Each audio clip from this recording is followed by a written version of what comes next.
আমরা হাইব্রিড গাড়ির সামনে আছি, তার মানে হাইব্রিড গাড়ি নিয়ে আমরা আলোচনা করবো, এটাই স্বাভাবিক। আর হাইব্রিড গাড়ি মানেই একটা বিগ অ্যামাউন্টের আলোচনা হবে। তো এই গাড়িগুলোকে আমরা কিভাবে ভালো রাখবো সেগুলো একটু আমরা ধারণা দিব। শুরুতে ভালো রাখার বিষয়গুলো বলেনি যে হাইব্রিড গাড়ি অবশ্যই নিউট্রালে আমরা কখনো ইউজ করবো না, নিউট্রালে গাড়ি কোনোভাবেই রাখা যাবে না যদি আপনারা ব্যাটারিটাকে ভালো রাখতে চান। সেই সাথে ব্রেকিং এর যে ব্যাপারগুলো আছে, আমরা যে রাফ ব্রেকিং গুলো করি, এমার্জেন্সি সিচুয়েশন গুলো আলাদা, তারপর রাফ ব্রেকিং আমরা অনেক সময় ধামধুম করে ব্রেক করি, সেটা করা যাবে না।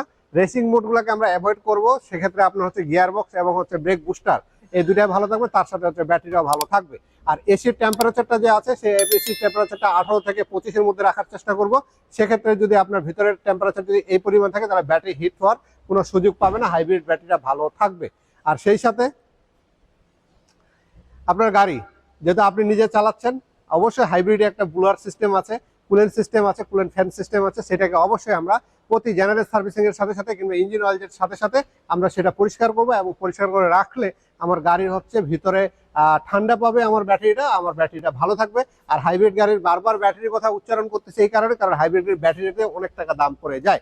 আর সেই সাথে ব্রেক বুস্টারের যদি বিষয় আছে, ব্রেক বুস্টার ভালো রাখার জন্য সবার প্রথমে অক্সিলারি যে ব্যাটারি আছে সেটা ভালো আছে কিনা প্রতি বছর এটা চেক করে নেবেন। আর এটা চেক করতে আহামরি বেশি টাকা লাগে না, যে কোনো দোকানে কিংবা আমাদের ওয়ার্কশপে আসলে আমরা অক্সিলারি ব্যাটারি চেক করে দিই। কারণ অক্সিলারি ব্যাটারির মাধ্যমে যে এখানে অ্যাকুমুলেটরটা আছে, সেই অ্যাকুমুলেটর চলে কিংবা মোটরটা চলে। আর আপনার হাইব্রিড ব্যাটারি দিয়ে চলে এখানকার যে সার্কিট সিস্টেমটা আছে, সেটা হাইব্রিড ব্যাটারি দিয়ে চলে। তো আমরা এই জন্য অক্সিলারি ব্যাটারির কথা কেউ বলি না, কখনো কেউ বলার প্রয়োজনও মনে করি, কিন্তু অক্সিলারি ব্যাটারির সাথে কিন্তু হাইব্রিডের বিশাল একটা সম্পর্ক আছে ব্রেক বুস্টারের ক্ষেত্রে। তো আমরা চেষ্টা করব যে গাড়ি চালাই সব গাড়িরই কিন্তু অক্সিলারি ব্যাটারি দিয়ে কিন্তু আমাদের চলে। তো আমরা যদি নিসান চালাই সেক্ষেত্রে আমাদের অক্সিলারি ব্যাটারি ভালো রাখতে হবে, যদি আমরা মিৎসুবিশি চালাই সেক্ষেত্রে অক্সিলারি ব্যাটারি ভালো রাখতে হবে। আর যদি টয়োটা চালাই সেক্ষেত্রে এক কথা হাইব্রিড গাড়ি যতজন যেভাবে ইউজ করেন সবারই অক্সিলারি ব্যাটারিটাকে ভালো রাখতে হবে, নাহলে কিন্তু এই মোটরটা নষ্ট হয়ে যাওয়ার সম্ভাবনা আছে। এটা ভালো রাখার জন্য আমাদের চালানোর কিছু প্রসেস আছে, সেগুলোকে আমরা যদি ঠিক মতন চালাতে পারি সেটা আমরা এই করবো। ব্রেক অয়েলটা যে আছে, ব্রেক অয়েলটা আমরা রেগুলার যদি মেনটেনেন্স করতে পারি, যদি খারাপ থাকে চেঞ্জ করে নেবো। প্রতি 1 বছর পর পর আমরা একটু চেক করে নেবো যে ব্রেক অয়েলটা খারাপ আছে না ভালো আছে।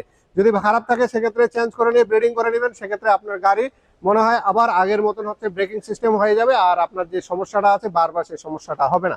তাই এই গাড়ির আমরা ব্রেক বুস্টার চেঞ্জ করব, সেই সাথে সাসপেনশনের কাজ করব, হুইল সিস্টেম সার্ভিসিং করব, গিয়ার অয়েল চেঞ্জ করব। এই গাড়ির যে যতগুলো কাজ আছে সব কাজগুলো আজকে আমরা কমপ্লিট করব। তো এখানে আমরা ব্রেক বুস্টারে আমরা দুইটা এস্টিমেট দিছিলাম, একটা ফুল 100% ওনার গাড়ি যে পার্ট নাম্বার আছে সেম পার্ট নাম্বার একটা এস্টিমেট দিছিলাম, আর একটা দিছিলাম যে অন্যান্য যে পার্ট নাম্বারগুলো আসছে, যে পার্ট নাম্বারগুলো মার্কেটে একটু প্রাইস কম, সেটার আমরা এস্টিমেট দিছিলাম। তো ওনার কাস্টমারের বাজেট একটু কম আছে, উনি যে অন্য পার্ট নাম্বারের ব্রেক বুস্টারটা নিছে।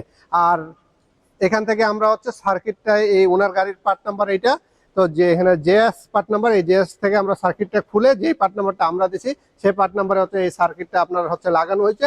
আর এটা কমপ্লিট সেটটা এটা আমরা এই গাড়িতে ইনস্টল করব। যদি গাড়ির ব্রেক বুস্টার আমাদের যেটা রিকন্ডিশন আছে সেটা ভালো থাকে, তাহলে এই গাড়ি এক চান্সে ক্যালিব্রেশন করলে হয়তো বা ঠিক হয়ে যাবে। তো এই সব মিলে আপনাদের যদি গাড়ির এরকম সমস্যা হয়, ব্যাটারি যদি প্রয়োজন হয়, ব্র্যান্ড নিউ ব্যাটারির প্রয়োজন হয়, রিকন্ডিশন ব্যাটারির প্রয়োজন হয়, ব্র্যান্ড নিউ ব্রেক বুস্টার প্রয়োজন হয়, কিংবা রিকন্ডিশন ব্রেক বুস্টারের প্রয়োজন হয়, আর যে কোনো রকমের সার্ভিস এবং পার্টসের জন্য স্পিড অটো আছে আপনাদের সঙ্গে সব সময়। সবাই ভালো থাকবেন, আমাদের জন্য দোয়া করবেন। ধন্যবাদ।